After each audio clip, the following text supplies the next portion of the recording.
très content de vous retrouver pour le résumé complet de la 10e et dernière manche du championnat de France de Rallycross 2018 en compagnie de Julien Debain. Bonjour Julien. Bonjour Vincent, bonjour à tous. Une dernière saut de tension car il y a encore 4 titres à attribuer sur 5 catégories. Un seul pilote est déjà sacré, il s'agit d'Yvonique Jagu en Super 1600, mais il aura à cœur de bien terminer la saison. En plus, bonne nouvelle, la météo est de la partie. En supercar, on va suivre Antoine Massé qui est en tête du championnat, face à lui Guerlain Chichery. Pour l'instant, ballottage favorable pour Antoine Massé, ça peut même se jouer avant les qualifications.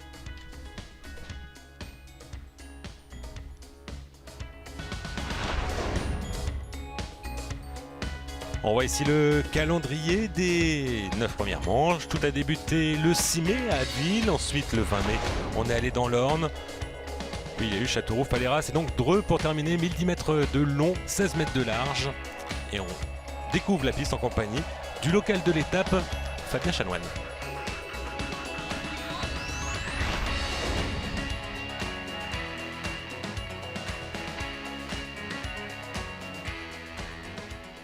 Je vous invite à faire un tour sur le circuit Philippe Chanoine, le circuit de mon père, en caméra embarquée. Donc là on est en procédure de départ, donc là on démarre en deux. La particularité du circuit c'est qu'il y a énormément de grippe. Donc là le départ, le but de rechercher le maximum de grippe. Là ça patine un petit peu, 3, 4. Le premier droite qui est vraiment où il faut réussir à avoir les roues droites le plus tôt possible. Donc soit je tire un petit peu le frein à main. Là l'épingle du circuit avec un gauche très serré qu'on arrive quand même à passer en deux. Là un gauche qu'on croit insignifiant mais qui au final le tourne vraiment bien. Après la deuxième particularité du circuit, la grande parabolique avec une belle inclinaison qui est vraiment intéressante pour arriver et sortir le plus vite possible avec l'entrée du tour de joker à droite. Le pif-paf en 6, on arrive à 150 km/h ici. Et là voilà le but, là je fais glisser exprès la voiture pour essayer d'avoir les roues droites le plus tôt possible et revenir sur l'arrivée.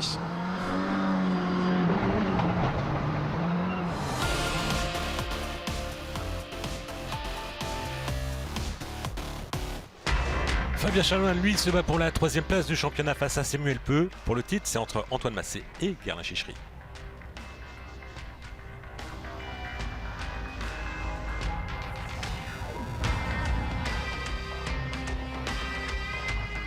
C'est compliqué. Je suis pas dans une situation facile. Mais bon, c'est comme ça, c'est le rallycross, c'est le sport, il faut faire avec et je vais me battre jusqu'au bout. Aujourd'hui, 2 6e places me permettent, en Q3 et en Q4 me permettent d'être champion de France. Donc voilà, c'est ce qu'on va viser pour l'instant. Pas prendre de risques. Bien sûr, si je pars devant, on va essayer de faire être le plus vite possible. Mais voilà, j'ai pas de risque à prendre en tout cas par rapport aux autres. On va essayer de rouler et comme d'hab, pas se prendre la tête, ça devrait aller. Ça devrait aller pour Antoine Massé. Pas se prendre la tête, c'est un peu raté parce qu'on se tape dans le casque. Mais ça, c'est un tic avant le départ pour se concentrer. Et malheureusement, bien, ça va se décider avant même les phases finales. Exactement, Vincent, on le voit, c'est Guerlain Chichery justement qui est ici en action. Guerlain Chichery qui a eu un problème technique, une durite qui a lâché sur sa mécanique, obligeant le staff de G-Force effectivement à prendre une décision malheureuse pour la quête du titre, c'est de devoir stopper les efforts de Guerlain Chichery. Pour pas prendre plus de risques, voilà, les points marqués justement par Antoine Massé étaient suffisants pour lui permettre de remporter ce championnat. Donc ils ont préféré stopper. Ouais, mais on pouvait compter sur Guerlain Chichery sur son envie et son état d'âme de sportif de remporter une 5e victoire de la saison et se battre jusqu'au bout. Et on le voit, hein, il est extrêmement déçu parce que même s'il y avait du retard au niveau du calcul des points face à Antoine Massé, il était venu avec cet espoir d'aller décrocher une victoire et peut-être avoir un petit peu de chance ou de la malchance pour Antoine Massé pour essayer d'aller remporter ce championnat. En tout cas, c'est fait avant même les demi-finales. À l'issue des qualifications, Antoine Massé est le champion de France de Rallycross 2018 catégorie Supercar. Mais lui également va avoir à cœur de finaliser le travail. Et on va s'intéresser à une autre bagarre pour la 3e place entre Samuel Peu et Fabien Chanoine. Fabien Chanoine qui s'était imposé ici en 2016. Il joue à domicile.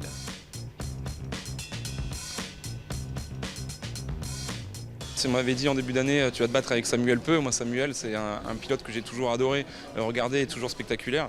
Donc c'est vrai de se battre contre lui c'est très honorifique.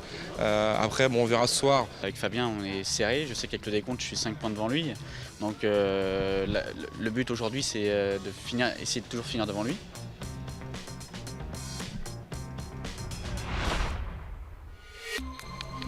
Eh bien, on va suivre les demi-finales de la catégorie Supercar. Donc, on a vu c'est joué pour le titre de champion de France, pas pour la 3e place.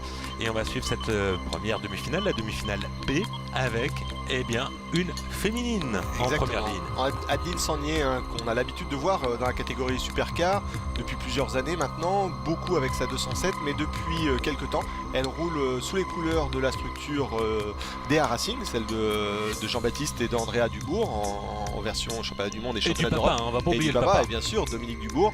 Une voiture très très bien réglée qui permet aujourd'hui à Adeline, qui pilote extrêmement bien puisque sa place n'est pas due à la position et aux capacités de sa voiture, mais vraiment de l'ensemble pilote-véhicule, de se qualifier en première ligne entre Philippe Malouin, le vainqueur de la dernière course à l'essai. Et alors, on va voir la donne, on vous rappelle, on va pour 6 tours de course, un passage obligatoire par le tour joker et la Adeline Sangnier avec la 208 bleue, avec des petits bancs roses, qui tient tête à Fabien Chanoine et Philippe Malouin. L'extérieur, mais le virage suivant oblige Fabien Chanoine. Non, c'est Adeline Sangnier qui repasse. Oui, Chanoine qui sort un petit peu large sur une portion bitume, mais avec cette poussière, le grip n'a pas été suffisant. Oui, en tout cas, c'est Adeline Sangnier qui est en tête, la féminine du plateau. Elle tient la dragée haute derrière, ça se bataille un petit peu. Les deux Clio, et celle du team Chanoine ici en 2e position devant Philippe Malouin, une 3e. Et c'est Damien Meunier, une 3e voiture du team GeForce engagée ce week-end, puisque c'est l'ancienne voiture de Philippe Malouin.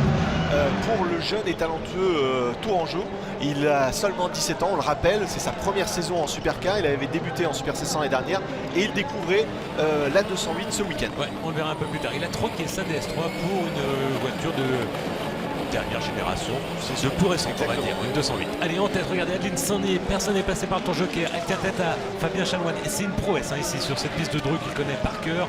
Damien Meunier 3e, David Olivier 4e. Avec la Dacia Logan. Tour joker. Tour joker ici, très serré, très compliqué. Effectivement, c'est une portion extrêmement serrée. Et il ressort derrière David Olivier qui lui n'a pas encore pris son tour joker. Ça pourrait coûter effectivement la victoire à Fabien Chanoine. Si le pilote de la Dacia n'est pas suffisamment rapide. On voit d'ailleurs, il met la pression et il passe. Oh, problème technique, on l'a vu, la voiture, la Dacia a sauté de l'arrière comme un cabri, peut-être une case de transmission.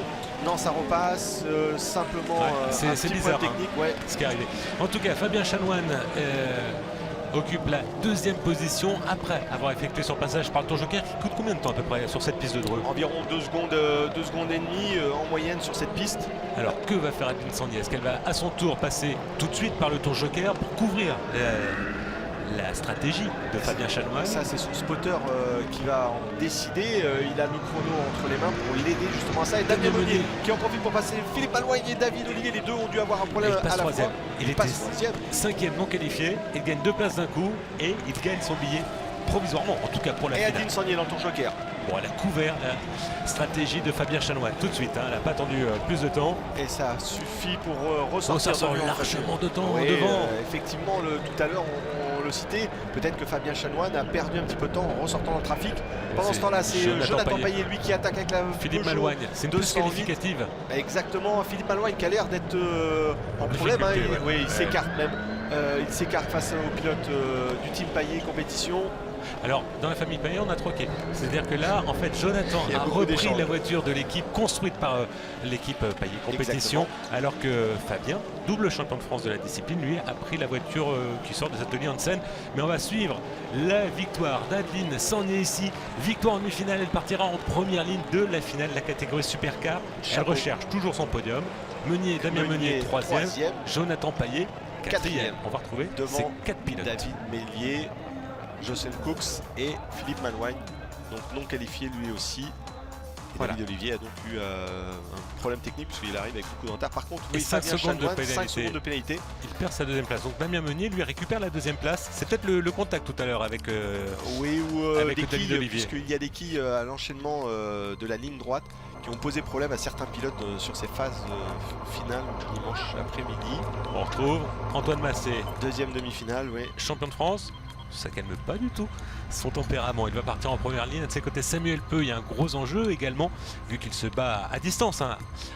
Et là, la petite nouveauté, Laurent Laskowski positionné en première ligne avec cette DS3 du team Knapik devant Laurent Bouliou. Fabien Paillet, lui aussi, donc on en parlait juste à l'instant sur cette 208.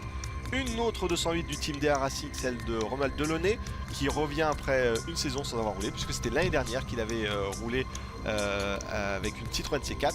Jean-Sébastien Vigeon qui a commenté Vigeon, avec nous quelques manches du championnat de France et qui a des petits soucis pour le moment. Et Emmanuel Anne qui lui le pilote de Mayenne avec lui aussi une 208, beaucoup de 208 sur cette grille de départ. Le principe est même, on va partir pour 6 tours de course, passage par le tour joker. Oui, Jean-Sébastien Vigeon, on l'a vu pas très confiant, des problèmes techniques sur sa DS3, mais Samuel Peu est résolu, il faut aller en finale pour défendre sa 3e place face à Fabien Chanoine, qui lui est qualifié pour la finale. Allez, superbe envol de Chanoine. De tout le monde est très bien parti et c'est Samuel Peu qui défend sa 2e place. Laskowski qui se fait un petit peu pousser à l'extérieur. Oh, ça tasse ici entre Laurent Bouliou, Romuald Delaunay qui vole.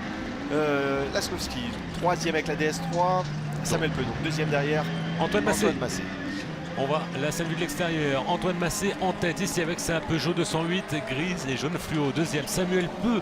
Il y a eu un petit contact à l'avant de la voie pour Samuel Peu. Ça s'est tassé, on l'a vu entre Fabien Paillet sur Laurent Laskowski qui a emmené Samuel Peu, qui a emmené Antoine Massé. Enfin, ça faisait beaucoup de. Et Romuald Delaunay, une année sabbatique. Il est 4e et qualifié pour l'instant pour la finale. Mais attention, c'est encore long. On a mi-course. Il faut encore effectuer un passage par le tour joker. On l'a vu, en plus il y a eu des rebondissements et Laskowski qui remonte sur Samuel Peu. Qui met même la pression sur Samuel Peu. On le sait, ces deux pilotes que sont Antoine Massé et Samuel Peu sont certainement ceux qui ont scoré le plus souvent avec les meilleurs temps en piste. Donc c'est extrêmement beau ce qu'il fait pour sa première course. On le rappelle, joker, première course en rallycross après 4 ans d'inactivité en compétition, puisqu'il avait débuté par le rallye il y a plusieurs années. Allez, on a vu le tour joker pour Laskowski. On va voir en quelle position on va ressortir. Pour l'instant, on va regarder Massé qui revient sur Peu. Le pneu qui touche au pare-choc, c'est pour ça que ça fume sur l'aile arrière gauche d'Antoine Massé. 4e, Laskowski après son tour joker. Derrière, il est donc en position de qualifié. Emmanuel Anne, lui, devra passer également par le tour joker. Attention au pneu, ça frotte, ça s'use. Et tour joker pour Samuel Peu. Pour le pilote sartois. Alors on a senti très rapide Samuel Peu. Il revenait sur Antoine Massé. Et la bonne option, rentrer tout de suite, passer tout de suite par le tour joker. On va voir le but, il faut ressortir devant Emmanuel Anne. Et l'engagement, regarde Samuel Peu. Et ça ressort derrière. Peut-être comme Fabien Chanoine tout à l'heure, le risque c'est de perdre un petit peu de temps face à un pilote qui peut être un peu moins rapide. On ne parle pas de beaucoup d'écart, hein. Ça se joue à 2-3 dixièmes au tour, mais ça peut être suffisant pour perdre ou récupérer une place. Et il met la pression, il tente ici par l'intérieur dans la parabolique, Samuel Peu, on se bat pour la 2e place, on le rappelle. Emmanuel Anne va devoir prendre le tour joker, peut-être. Non, c'est Antoine Massé là qui se jette lui dedans et justement il vient contrer la tactique de Samuel Peu. Emmanuel Anne également, si engouffré. Et Antoine Massé ressort en tête. Ah oui, devant Samuel Peu, 3e Laurent Laskowski, 4e Fabien Paillet. Et Fabien Paillet qu'on avait un petit peu oublié, donc avec cette Peugeot 208 qu'il conduisait pour la première fois de la saison, puisque c'était Jonathan Paillet qui pilotait cette voiture jusqu'à présent. Davy Janet également. Et Davy Janet effectivement en championnat du monde avec c'était à Loyac. Non, à Estering de mémoire. Non, c'était à Loyac. C'était Loyac, pardon. C'était l'année dernière avec une voiture du DR Racing. Une voiture avec laquelle s'était imposé Estering en 2015. Voilà. Donc c'est une Peugeot 208 ex-Hansen officielle de 2015. Dernier tour, victoire d'Antoine Massé, Samuel Peu 2e, Laurent Laskowski 3e et Fabien Paillet 4e. Emmanuel Anne, Bouliou et Vigion qui se percutent. Sans le vouloir, c'est simplement le passage à la ligne d'arrivée. Et bien voilà, Antoine Massé qui réalise un festival en tête à l'issue des manches qualificatives. Il remporte sa demi-finale. Pénalité à nouveau pour Samuel Peu. Et oui, ils perdent leur qualification. Exactement. Et c'est peut-être un tournant pour la 3e place qui va. Samuel Peu ne sera pas en finale. Oui, pas de points pour la finale. Fabien Chanoine a bien pris une pénalité, mais lui est qualifié. Donc coup du sort là pour les deux pilotes de la Peugeot et la DS3. On s'intéresse à la catégorie Super 1600.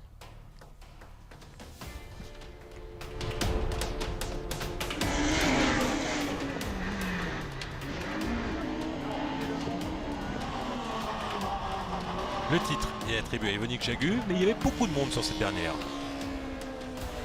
C'est des voitures qui sont fabuleuses à piloter et qui sont très très précises en réglage et pointues. Un vrai châssis, quoi, on va dire. Et que d'avoir des moteurs qui tournent à 9000 tours, c'est intense, quoi. La plage d'utilisation, c'est entre 6500 et 9200, 9300 tours pour celle-là. Donc du coup, c'est vrai que ça gueule tout le temps. C'est un juste compromis entre mettre du régime, que la puissance passe au sol et qu'on soit tout le temps en train de tracter en fait avec l'auto.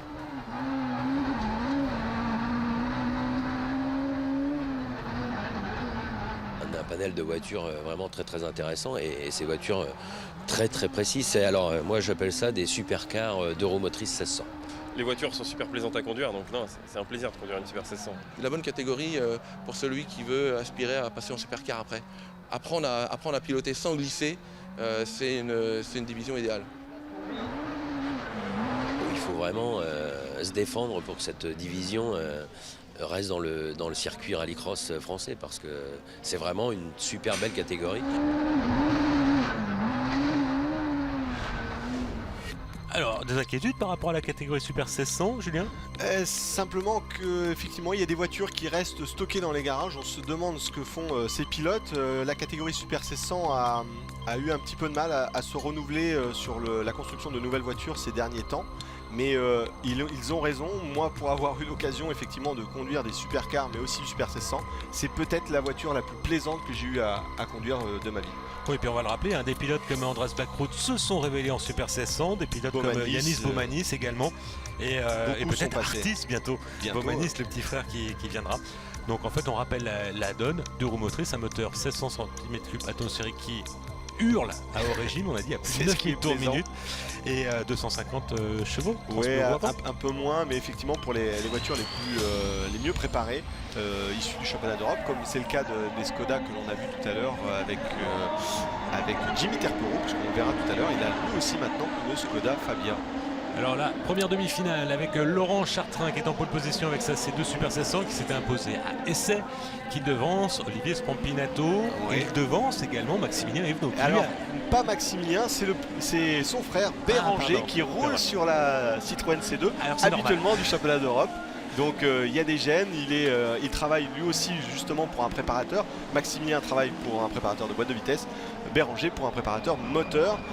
Donc ils ont cette aptitude à bien optimiser la voiture.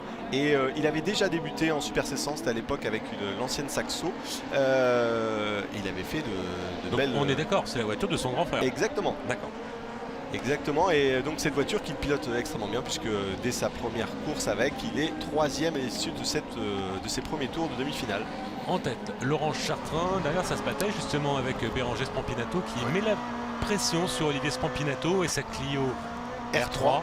Et oui, justement, l'une des spécificités de cette catégorie, des voitures qui ont remplacé le Super 1600 en rallye, la catégorie R3, donc avec un allègement du véhicule pour arriver à une sorte d'osmose en termes de performance, et ça tombe bien parce que justement les voitures se ressemblent beaucoup au niveau des temps autour. Des performances assez homogènes entre les deux voitures. Quels que soient les pilotes, et derrière on retrouve d'autres Super 1600 que sont ici Romain Longé et Marc Poudourou, eux aussi sur des Citroën C2, il y en a 4 ici dans les 5 premiers. Laurent Chartrain a encore 2 tours pour effectuer un passage par le tour joker.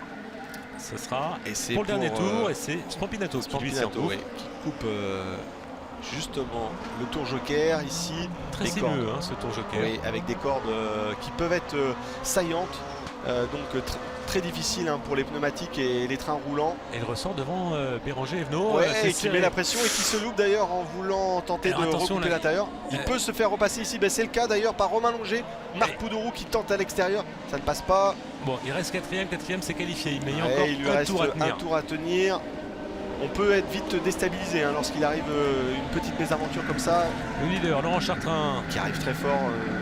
Bon changement de cap sur la Citroën C2. Qui n'est pas loin, qui joue presque à domicile. Oui, il est d'Alençon effectivement. Dans l'ordre. Le tour joker sans problème pour Laurent Chartrain qui s'impose dans cette première demi-finale devant Olivier Spampinato ici à l'écran qui a pu calmer le jeu. 3e Longé, Béranger Evenot qui s'est bien pris. Et oui, et qui se qualifie lui aussi juste derrière Romain Longé. pour cette finale. Alors ça a failli mal tourner, hein, mais il s'est bien repris. Il a les nerfs solides. Béranger. C'était Maximilien qui le spottait justement tout le week-end. Les éliminés sont Marc Podourou et Emmanuel Guillermo. On retrouvera tout à l'heure en finale Chartrain, Spampinato, Longer et Evenot. Et on passe tout de suite à la seconde demi-finale avec le champion de France en titre, Yvonique Jagu. Attention également à David Moulin sur sa Dacia Sandero, Grégory Foss et sa Peugeot 208. Nicolas Eouzan sur la Twingo ex-Olimeca. Dominique Gerbeau avec sa Polo Volkswagen. Et ici Cédric Torres avec lui aussi une Citroën C2.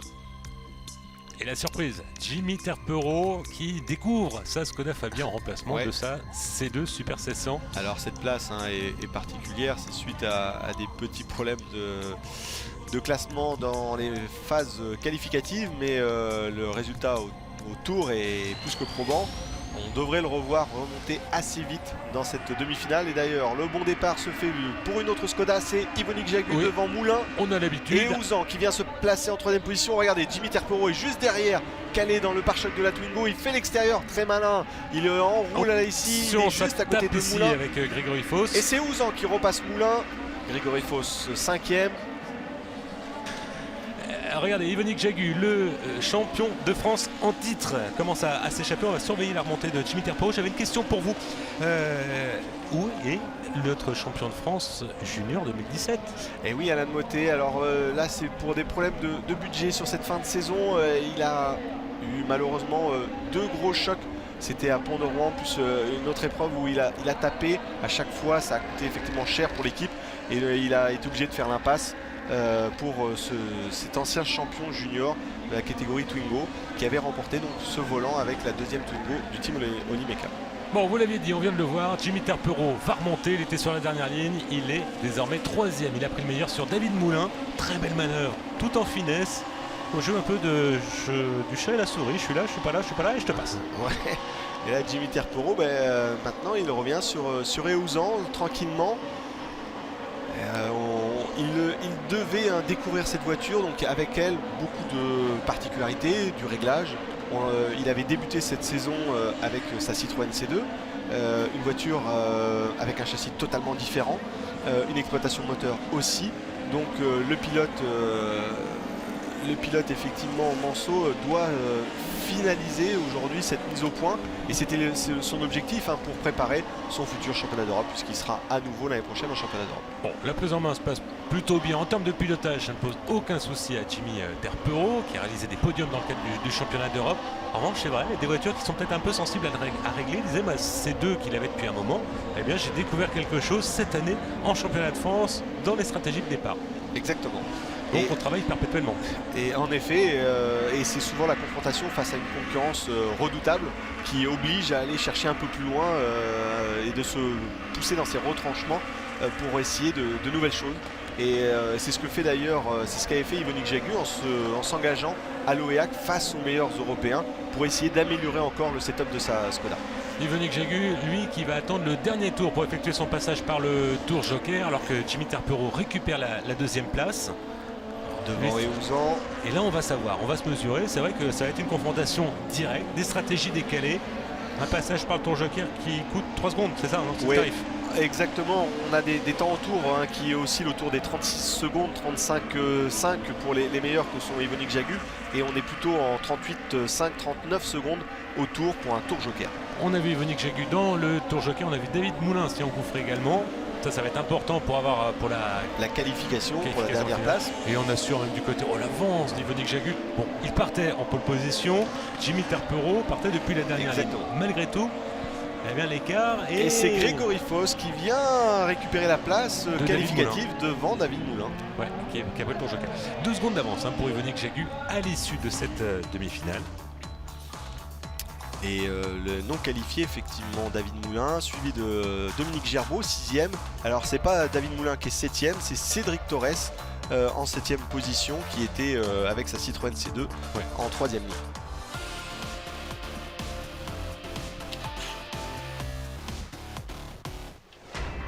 On passe à la division 4 où là également il est question de titre entre Florian Zavatin et Xavier Goupil ici avec cette Peugeot 306 qui joue la carte de la transparence. C'était de gagner 16 points pour être champion, donc c'était de gagner les 4 qualifs, être premier au qualif. C'est chose faite, donc voilà, un contrat rempli pour aujourd'hui. Après c'est que du gratuit pour les demi-finales et finales où on va essayer quand même de gagner au maximum et que la fête soit belle, quoi. Bon bah vous l'avez compris, il était en lutte pour le titre et il a été titré à la manière d'Antoine Massé avant même les phases finales. Donc Xavier Goupil va s'élancer en pole position. Alors là c'est pas un titre de champion de France, on est vainqueur de la Coupe de France en division 4 parce que c'est une spécialité française. On le rappelle, les performances de ces voitures c'est quoi? Eh bien on est alors avec des 2 roues motrices, en traction pour la plupart puisque les propulsions sont acceptées mais pour des raisons de performance ne sont pas présentes. Un peu moins de 300 chevaux, on est autour des 260, 280 au niveau des meilleurs. Et puis une coque en acier, hein, c'est une coque de voiture traditionnelle et non un châssis tubulaire comme ça peut l'être en division 3. Et là également dans cette série, une féminine, Jessica Anne-Tarrière. Déjà 2 podiums cette saison, elle part depuis la première ligne, elle encadre, elle va surveiller le vainqueur de la Coupe de France et son dauphin. Et son dauphin, Florian Zavatin, qui a loupé son départ hein, face au pilote de la 306. Tout se passe d'ailleurs convenablement, c'est Blaise qui sort 4e, oui, presque convenablement. Un petit peu moins pour Guignard avec sa Citroën Xara. Ici Crochard en contact avec Barbier. Pendant ce temps-là, Goupil lui sort en tête, donc devant Zavatin, Tarrière et Blaise en 4e position. Alors là, hein, il est spécificité française, la finale se joue non pas sur 6 mais sur 7 tours avec toujours un passage obligatoire par le tour joker et c'est extrêmement serré, certainement pour Florian Zavatin, même si le titre lui a échappé, l'envie de conclure en beauté, d'ajouter une nouvelle victoire. Attention à Jessica Tarrière là, qui...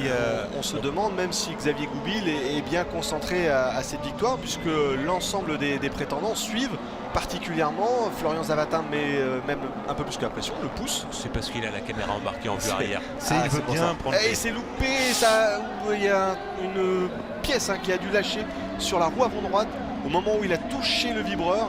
Il a semé un peu le trouble dans le peloton. Si Florian Zavatin s'en est bien sorti, oui, il y a un problème mécanique là, c'est coupe le moteur, Xavier Goupil, c'est l'abandon. Bon, heureusement qu'il était titré.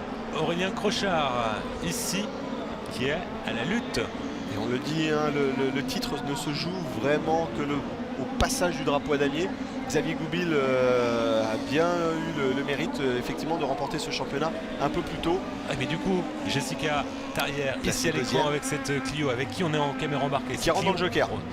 Et deuxième, elle joue encore un podium, le 3e de la saison, mais une 2e place, ça serait son meilleur résultat de l'année. Exactement, et qui pourrait viser aussi la victoire. La voiture, l'ensemble de l'équipe et de la pilote a les capacités d'aller chercher cette victoire sur cette piste. Une piste justement avec beaucoup de grippe. On a un revêtement terre et asphalte qui est assez homogène. Ici, attention à bien ça gérer, ressort devant Blaise. Oui, mais Blaise qui met la pression justement sur Jessica Tarrière. On voit Guérin qui est devant et Zavatin lui qui en profite justement pour contrer. Et Guérin également dans le tour joker juste derrière. Alors là on va savoir parce que normalement Zavatin devrait ressortir en tête, mais en 2e position ici entre Guérin avec la 206 et Guérin qui ressort même 4e derrière Blaise. Crochard qui recoupe à l'intérieur et qui est passé. Encore un tour, regardez pour Jessica Tarrière joli. Qui est sous la pression de Blaise. Jean-François Blaise.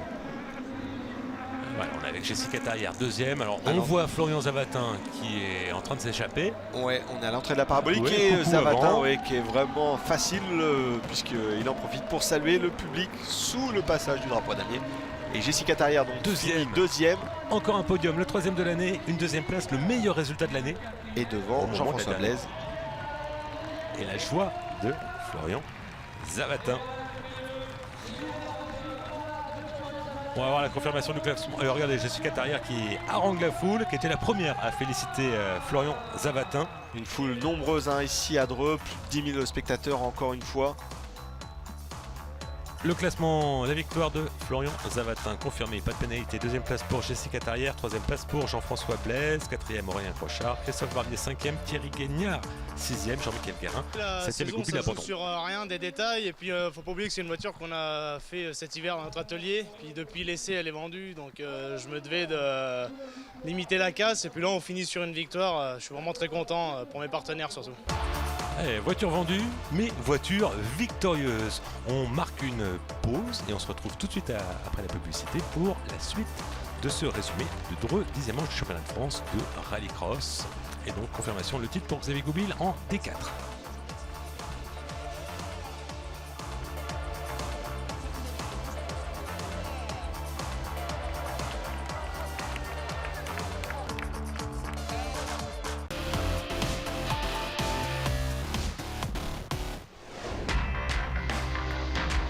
Et nous sommes de retour à Dreux pour le résumé complet de la 10e et dernière manche du championnat de France de rallycross. J'avais 10 points marqués ce week-end au minimum. Et en gagnant le classement intermédiaire, j'ai marqué déjà 16 points. Donc ça y est, je suis sûr. Maintenant, je peux me lâcher. Oui, bah ils font tous ça, c'était la mode à Dreux cette année. Antoine Massé sacré avant les phases finales, c'était la même chose pour Xavier Goupil et donc la même chose pour David Vincent. Maintenant la question, on a vu que pour Xavier Goupil, ça n'avait pas porté bien chance. Il avait bien fait d'être sacré avant. Est-ce qu'il va en être de même pour David Vincent et tout à l'heure pour Antoine Massé? On le souhaite pour David Vincent, puisque à plusieurs reprises cette saison, il a eu des malchances. C'était le cas de Mayenne où il a percuté les talus durant le tour joker de la finale. Là, en l'occurrence, il a un adversaire de choix, Maxime Sordet, pour sa première saison en Division 3 avec la DS3. Juste à côté de lui, David Leferrand, Xavier Briffaut en deuxième ligne et Benoît Morel. Suivent en dernière ligne ici Grégory Le Guernevet, Laurent Jacquinet et Nicolas Flon. Et là, ce sont des voitures très performantes, spécialité française, mais c'est ce qui se rapproche le plus d'une supercar. Oui, et puis pour ceux qui effectivement ont l'habitude un petit peu de suivre sur la chaîne L'équipe le Trophée Andros, on a des voitures similaires en termes de proportion, de puissance, et hormis les 4 roues directrices qui là n'existent pas. Ouais, mais 4 roues motrices, 450 chevaux et c'est parti pour 7 tours de course. On va surveiller également le Xavier Briffaut et sa Mini qui a longtemps donné la victoire à David Vincent, qui émerge en tête du chaos. Et là c'est David Vincent justement, lui qui sort assez facilement, suivi de Maxime Sordet. Et Xavier Briffaut, on en parlait à l'instant, qui sort 3e avec sa Mini jaune. Ouais, alors David Vincent pour l'instant s'en est bien sorti de cet escargot, on va dire, ce double escargot du premier virage de cette piste de Dreux. Il a pris un petit peu ses distances face à Maxime Sordet qui donne l'impression de revenir sur David Vincent, et Xavier Briffaut s'accroche également. Pour l'instant, c'est un peu une bataille à 3. Ça tombe bien, il y a 3 places sur le podium. Ouais, et le trou a été fait. Je pense que c'est le contact peut-être sur le départ, puisque c'est Benoît Morel qui est en 4e position, mais déjà assez éloigné, sans pour autant avoir pris le tour joker. Donc ça va être compliqué pour lui de remonter sur le groupe de tête, ceux qui sont prétendants maintenant au podium. Mais dans quel ordre, puisqu'on le voit, Xavier Briffaut suit et d'ailleurs prend le tour joker. Ouais. Il suivait peut-être d'un peu trop près Maxime Sordet. Maxime Sordet qui était en Coupe Twingo l'année dernière. Et donc vous voyez, l'école de pilotage qu'est la Formule Twingo est vraiment idéale. On peut passer le cap et aller dans les voitures beaucoup plus puissantes. Oui, la preuve, c'est 4 fois plus de puissance là. On est aux alentours de 450 chevaux. Et alors, David 130. Vincent sous la menace de Maxime Sordet. Maxime Sordet se rapproche. Ah, c'est peut-être le bon moment là pour Sordet d'aller dans le tour joker. On est après la parabolique qui est beaucoup plus inclinée. Et voilà, tour joker pour Maxime Sordet. Et il est bien, Maxime Sordet, il est chez lui, c'est un pilote francilien, donc le pilote du team ABC qui tente quelque chose. Est-ce qu'il va déjà ressortir devant Xavier Briffaut? Oui, ça passe. Mais Xavier Briffaut tente non, ça ne recoupe pas. Il a été intelligent, il a recoupé sa trajectoire. Il y a beaucoup de pilotes qui se sont fait avoir ce week-end, mais Xavier Briffaut n'a pas lâché. Choc, ouais. Je suis là et elle est solide cette Mini. On l'a déjà vu par le passé, ça fait un moment qu'elle roule. Il y a des renforts à l'avant. Tour joker pour le leader, David Vincent. Trajectoire très tendue ici le long des vibreurs. David Vincent, vraiment impeccable cette saison et il ressort facilement devant Maxime Sordet. Ça devrait suffire, mais il reste un tour. Attention, Xavier Briffaut qui tente des choses. Ouais, et c'est encore la piste ou. Oui. Non, il est bien, il tente, mais parfois de trop glisser ne suffit pas. Allez, trajectoire très tendue lui aussi pour Xavier Briffaut. Xavier Briffaut qui a beaucoup moins peur des vibreurs que ses adversaires, me semble-t-il. La crevaison, il y a tellement d'avance par rapport au quatrième. J'ai l'impression qu'il se dit, même si je crève, je peux peut-être finir le tour. La ligne est très solide. Alors, le dernier tour, David Vincent qui donne l'impression d'avoir relâché son effort. Maxime Sordet est revenu. On va assister à une arrivée groupée.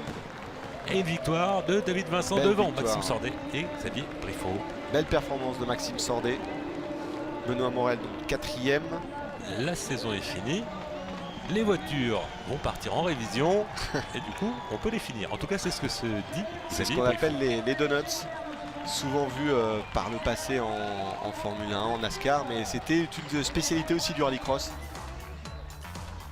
Et la victoire pour David Vincent qui fait honneur à son titre. Victorieux ici à Dreux, mais également il remporte la Coupe de France Détroit 2018. Voilà, confirmation avec 40 points d'avance sur Xavier Briffaut. Grégory Le Guernevé est quant à lui 3e.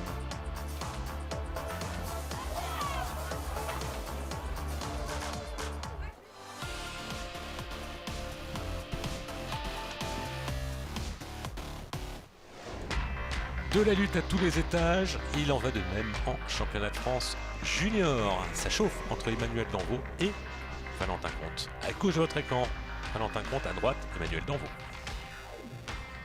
Il faut la victoire. Et si j'ai pas la victoire, il ne faut pas une victoire de Valentin, il faut une 2e place et une 3e place pour moi suffirait. Mais bon, pour l'instant, c'est lui qui impose le rythme depuis le début du week-end. Pour l'instant, là, on gagne 3 manches sur 3. Maintenant, le but, c'est d'être en pôle de la demi et d'être en pôle de la finale et tout faire pour gagner. On l'accueille avec nous tous les week-ends pour le mettre dans les meilleures conditions et j'espère que ça va vraiment le faire. Il faut qu'il gagne la finale. Lui, il n'a pas le choix. En revanche, pour l'instant, il a tout gagné. Donc pour ça, je croise les doigts pour lui. Julien, je voulais vous demander, on a vu Valentin Comte sous la structure de Antoine Massé, le champion de France Supercar 2018. Est-ce qu'il y a je crois qu'il y a une forme de parrainage cette année entre les jeunes de la Twingo et les pilotes Supercar. Ouais, en effet, il y a eu une sorte de trophée qui a été destiné à ces juniors pour essayer d'être assisté par ce qui se fait de mieux dans le rallycross, c'est-à-dire les pilotes du Supercar. Et c'était le cas de Valentin Comte. Il est arrivé au rallycross par l'intermédiaire d'Antoine Massé. Et il a un très bon coach puisqu'il l'aide psychologiquement et techniquement à améliorer son véhicule et son pilotage. On va partir pour 7 tours dans cette finale avec une féminine, Gaëlle Moncarès sur la 3e et dernière ligne. Et on va surveiller Valentin Comte et Emmanuel Danvaux qui est avec la Twingo orange, la grise pour Valentin Comte. Et là le but est simple, pour être champion de France junior, il faut que l'un termine devant l'autre. C'est celui qui est classé devant. Exactement, et c'est d'ailleurs Emmanuel Danvaux là ici qui surprend parce que Valentin Comte a vraiment dominé l'ensemble du meeting. Et c'est ce que disait Emmanuel Danvaux, ça va être compliqué, mais là il a fait c'est très chaud derrière. C'est Restellini qui emmène Aloro, qui emmène Duffa. Dylan Duffa s'en sort pas mal. Et 3e pour l'instant, en tête Danvaux devant Comte et Duffa. On voit l'action. Là ça emmène un petit peu dans tous les sens. Dylan Duffa qui n'est plus vraiment sur la piste, mais c'est passé. On verra si la direction de course quand on a 4 de front, ça ne peut pas passer dans ce virage. Allez, on retrouve la tête de course avec Emmanuel Danvaux sous la pression de Valentin Comte. Il y a le titre qui est en jeu. Valentin Comte qui est extrêmement rapide, mais regardez Dylan Duffa, l'un des 2 pilotes du team Duffa, parce que parfois son frère Brian, ils sont 2 jumeaux à rouler dans cette catégorie Twingo. Là c'est Dylan, on le voit ici vraiment très pressant, il suit le rythme. Et attention à Baptiste Ménez également, qui est chez lui et qui a très longtemps été en lice avec Danvaux et Comte pour le titre. Tout à fait. Et regardez Valentin Comte qui revient sur Emmanuel Danvaux. Baptiste Ménez, Joker pour Ménez. Il était 4e. Et là on va voir maintenant la stratégie puisqu'il reste simplement 2 tours et on voit Valentin Comte qui tente à l'extérieur, ça ne passera pas. Attention à Dylan Duffa qui se fait un peu et qui tente l'extérieur, mais Duffa qui de façon très modeste vient faire l'extérieur sans heurter les risques au championnat. C'est risqué la position de Valentin Comte parce qu'il y a un adversaire juste derrière, il ne peut pas tenter n'importe quoi. Exactement. Toutes les trajectoires mais il met la pression sur Danvaux et Danvaux d'ailleurs il lui met tellement la pression qu'il l'oblige. Non, il prend le tour joker. Et pas de tour joker encore pour Valentin Comte. Emmanuel Danvaux, ça va être maintenant difficile parce qu'il laisse la liberté à Valentin Comte de faire un très très bon tour. Oui, alors qu'il était plus rapide Valentin Comte. Exactement, je suis pas sûr que le pilote mayennais a fait la bonne. Il ressort derrière Baptiste Ménez déjà. Donc c'est une position de perdu. Une position perdue et surtout Baptiste Ménez peut-être pourrait gagner. Il peut gagner mais c'est pas grave. Là ce qu'il faut c'est ressortir devant Valentin Comte. Enfin Valentin Comte qui termine derrière lui. On le rappelle, champion de France junior. Le championnat se fait à celui qui termine devant l'autre. Pratiquement, on va oublier les autres calculs. On est dans le dernier tour, regardez. Et Valentin Comte suivi de Twingo grise. C'est serré, on voit d'ailleurs Danvaux qui arrive ici dans côté gauche et il ressort devant Ménez. Donc c'est fait, la victoire et le titre pour Valentin Comte au terme d'une saison qui était pourtant bien mal embarquée après les premiers rendez-vous. Ouais. Il avait fait un tonneau, on le rappelle, c'était à essai. Beaucoup d'émotions pour ce jeune pilote qui a tout vécu dans la saison, du tonneau à la victoire et maintenant le titre dans les deux championnats en plus, puisqu'il gagne la Coupe Twingo au sens général et le championnat junior qui permet d'avoir un volant pour l'année suivante. Duc de Haute-Savoie. Valentin Comte. Il porte le drapeau de Haute-Savoie sur le podium. Cette victoire est dédiée pour mon père et toute ma famille qui m'ont aidé la Haute-Savoie. Et vivement l'année prochaine. Eh oui, il y aura une suite pour Valentin Comte parce que le vainqueur du championnat de France junior reçoit un volant. On va parler des féminines. Et oui, c'est justement Gaëlle Moncarré. On l'a vu tout à l'heure sur la grille de départ. Elle a fini 7e de cette course de finale mixte. Mais elle a aussi gagné la finale féminine où ils étaient plus de 8-1 sur cette phase finale. Et elle remporte le championnat qui lui est dédié. Gaëlle, félicitations puisqu'elle avait une véritable concurrence cette saison. Retour à la catégorie Super 1600 pour la finale. Le titre est acquis pour Yvonnick Jagu. On attend la grande confrontation face à Laurent Chartrain, qui s'est déjà imposé cette année, mais également face à Jimmy Terpero, qui a été longtemps un rival pour Yvonnick Jagu, alors qu'il pilotait une C2 Super 1600. Et maintenant, il est passé à la Skoda Fabia, la même voiture que celle d'Yvonnick Jagu. En demi-finale, il était loin. Après des séances qualificatives un petit peu tourmentées, il est remonté. Là, on attend l'explication finale. On se rappelle de Pont-Neuron où ils avaient vécu un week-end assez chargé tous les deux. Mais voilà, c'est oublié. Maintenant, on est sur un. C'est pas pour ça qu'ils ont pris la même voiture, comme ça les pièces sont interchangeables. C'est-à-dire, moi, je t'abîme ton pare-choc arrière, je te prête le mien. Peut-être qu'effectivement, ils ont prévu une course d'équipe. Non, je ne pense pas.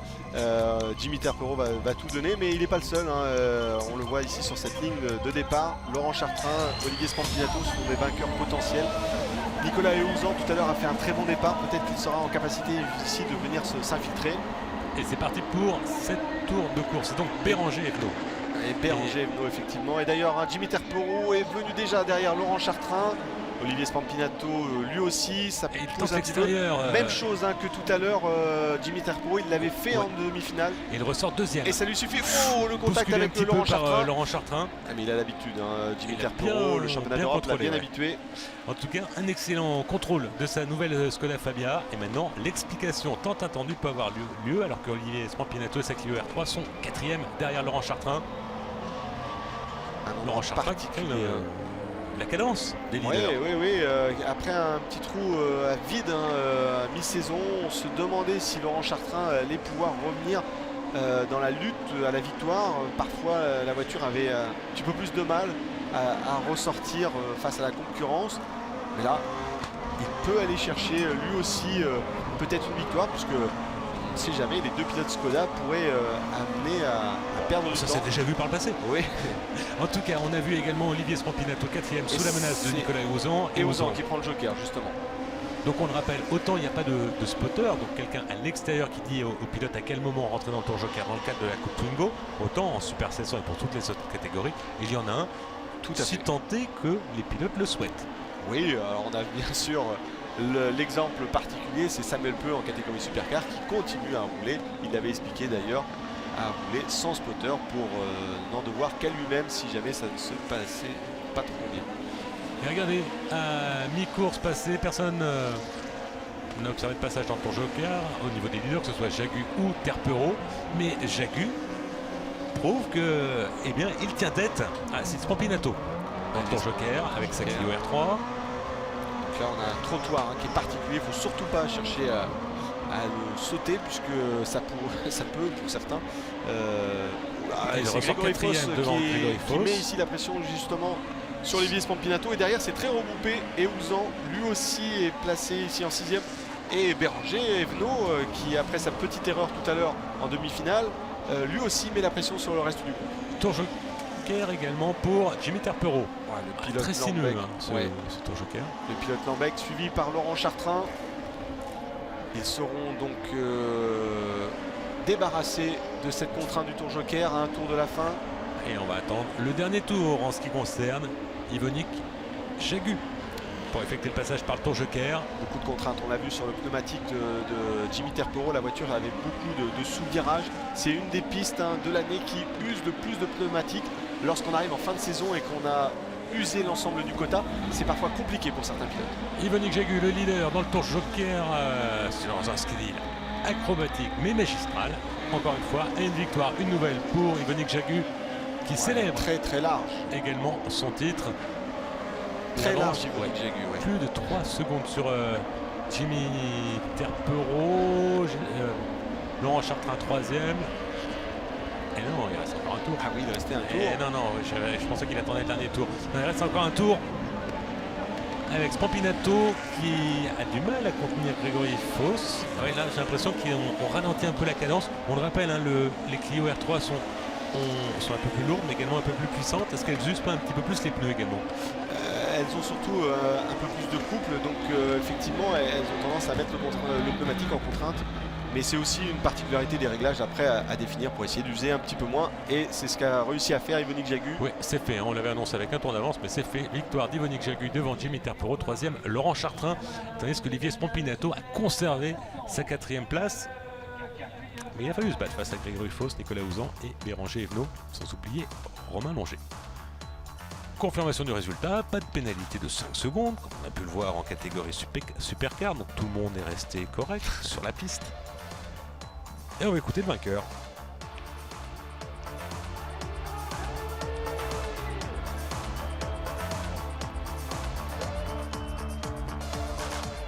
J'étais venu malgré avec le titre en poche, avec la ferme intention de gagner, puisque pour moi le championnat cette année c'était 10 courses, donc on a fait les 10 courses.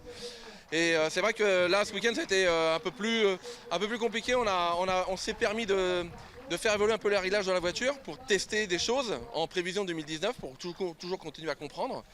Et en fait ça s'est avéré payant, on a fait un super week-end. Une petite erreur en Q4, ça arrive, j'ai oublié de prendre le joker, ça fait des années que ça ne m'était pas arrivé. Et donc comme quoi il faut absolument rien lâcher, c'est une super catégorie, Super 700, c'est extrêmement affûté, extrêmement pointu. Et il faut que pour que tout le monde puisse rouler, se mettre vraiment dedans, c'est vraiment génial. Bon, on a compris, si le Super 1600 est reconduit en 2019, Yvonique Jagu sera de la partie. Il sera là, il l'a confirmé effectivement, il veut remettre ce titre en jeu.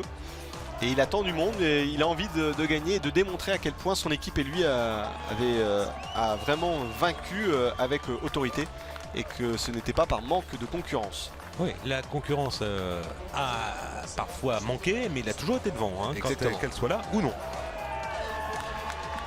Une confirmation avec des écarts assez importants pour Yvonique Jagu qui devance Laurent Chartrain, puisque Alain Motet conclut cette première saison en Super 700, la 3e place. On revient à la catégorie Supercar pour le bouquet final, la dernière de la saison.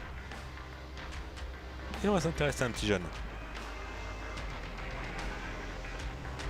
On lui a demandé s'il voulait essayer la 208 qu'on connaît bien et parce qu'on trouve qu'il a du talent. Et cette voiture-là, on la connaît par cœur, donc on lui a mis entre les mains avec un setup connu. L'année dernière, la 208 a gagné ici avec Philippe Malouagne, donc on la connaît très bien.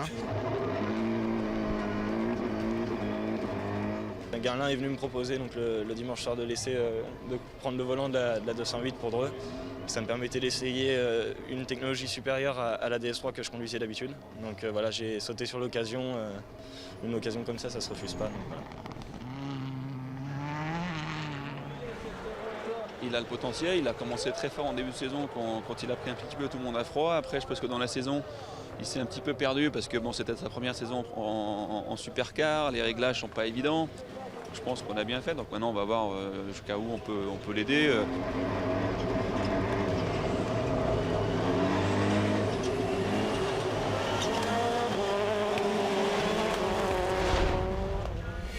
On va voir jusqu'où ils vont pouvoir l'aider. En tout cas, on va retrouver Damien Meunier dans cette finale, ce qui n'est pas arrivé à chaque fois cette saison, parce que c'est vrai qu'il y a eu des fois il y a un peu de déchets, c'est normal, il est jeune. Exactement, l'analyse de Guerlain Chichery justement était bonne.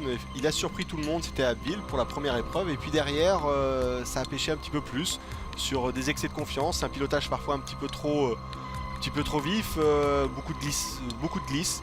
Et il a découvert d'ailleurs ici avec cette équipe GeForce qui lui a amené aussi des solutions en termes de mise au point à régler son pilotage. Ouais, et puis là il roulait avant, il roulait tout seul dans son équipe. On va retrouver, on a vu sur la première ligne, elle va être exclusivement composée de 208 avec Antoine Massé, le nouveau champion de France, qui partira en pole position. Attention à Adeline Sandnier à ses côtés. Et également à Fabien Paillet qui lui a été champion de France mais 2017 l'année précédente. Damien Meunier sur la deuxième ligne, Fabien Chanoine le local de l'étape également. Et on surveillera également Emmanuel Hahn. Positionné sur la dernière ligne avec Jonathan Paillet. Et c'est parti pour cette tour de course, on est en compagnie de Fabien Chanoine voilà, la bousculade. Au premier départ, c'est Fabien Paillet qui s'est fait un petit peu remettre à sa place par Adeline Sandnier. Ouais, mais tout est propre. Là, tout le monde est l'un contre l'autre. D'ailleurs, c'est Fabien Chanoine ici qui s'impose sur Damien Meunier pour la 4e position. Adeline Sandnier, un très bon départ. Juste derrière le nouveau champion de France et devant l'ancien champion, puisque c'est Fabien Paillet. Bien encadré. Bien encadré. Elle démontre une nouvelle fois son pilotage, de vitesse, et puis surtout elle suit Antoine Massé qui a fait étalage de son talent tout au long de la saison. Adeline Sandnier qui n'a pas participé à toutes les manches cette saison et l'objectif c'était un podium. Alors un podium, pour l'instant elle y est, il y a 3 places, elle est sur la deuxième, elle peut espérer, mais on va attendre la stratégie des tours jokers. Ce soleil couchant de Dreux, très beau soleil, hein, un temps magnifique sur cette dernière épreuve. La piste sèche tout le long du meeting, donc vraiment pas de difficulté pour les metteurs au point, pour les ingénieurs.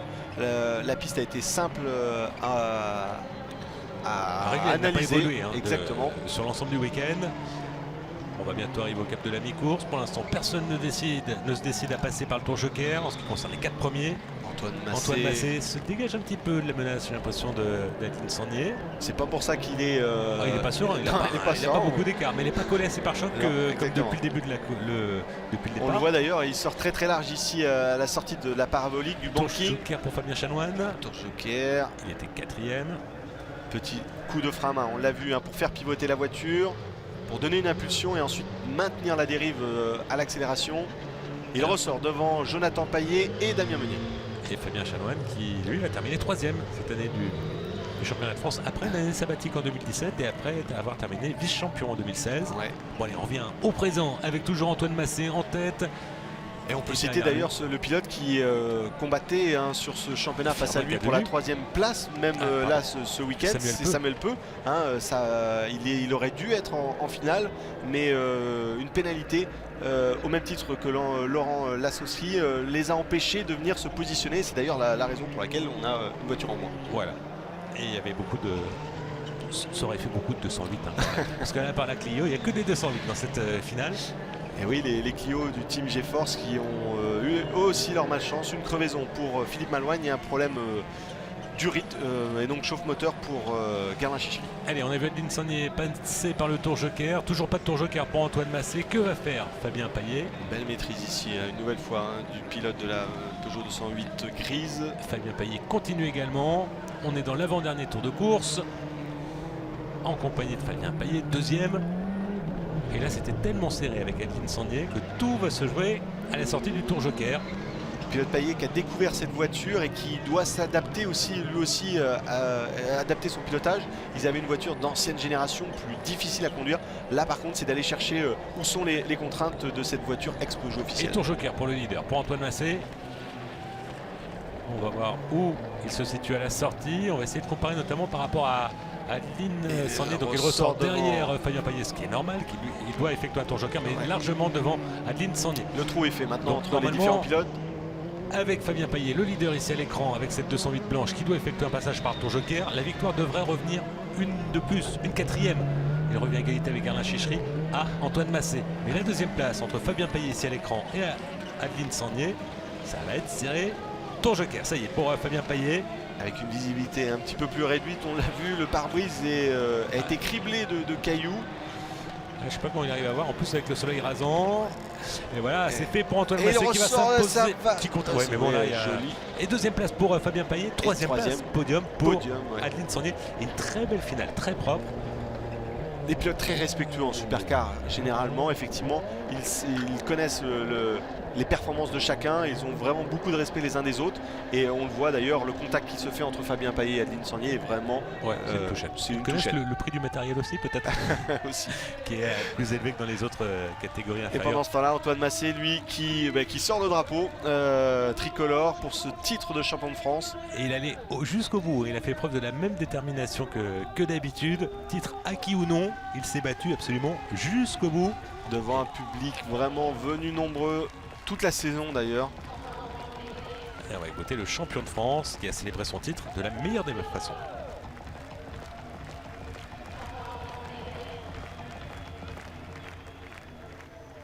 C'est une finale de folie avec Antoine, avec Fabien, franchement, c'est des finales comme on adore, rouler avec eux c'est génial quoi. Franchement, là encore Antoine il était titré mais il a fait une très grosse finale, il a roulé super fort et il n'y a aucun doute, c'est vraiment lui le champion de France et il le mérite amplement quoi. C'est parfait, j'ai tout donné en finale, je voulais absolument la gagner pour finir en beauté. Comme je disais, je suis Valentin Comte gagne et voilà, je pense que c'est tout un mix ce week-end qui fait un week-end parfait et je suis très très heureux, je pense être le plus heureux aujourd'hui. Bon, j'avais menti, j'avais dit on va écouter le vainqueur. Non, on a écouté le podium et on a eu confirmation de cette course très respectueuse à l'image de ce championnat. Très beau, assez indécis, une belle bataille entre Garlin Chichery et Antoine Massé en catégorie supercar, mais il y a eu des bagarres à tous les étages, dans toutes les catégories. Merci Julien de nous avoir fait partager ces bons moments de rallycross français. Merci Vincent. Et on l'espère à très vite pour une nouvelle saison de championnat de France de rallycross avec toujours 10 rendez-vous. 9 normalement et le calendrier devrait tomber dans les quelques heures à venir. Eh bien on verra. En tout cas merci à vous de nous avoir suivis sur l'ensemble de la saison. Salut à tous.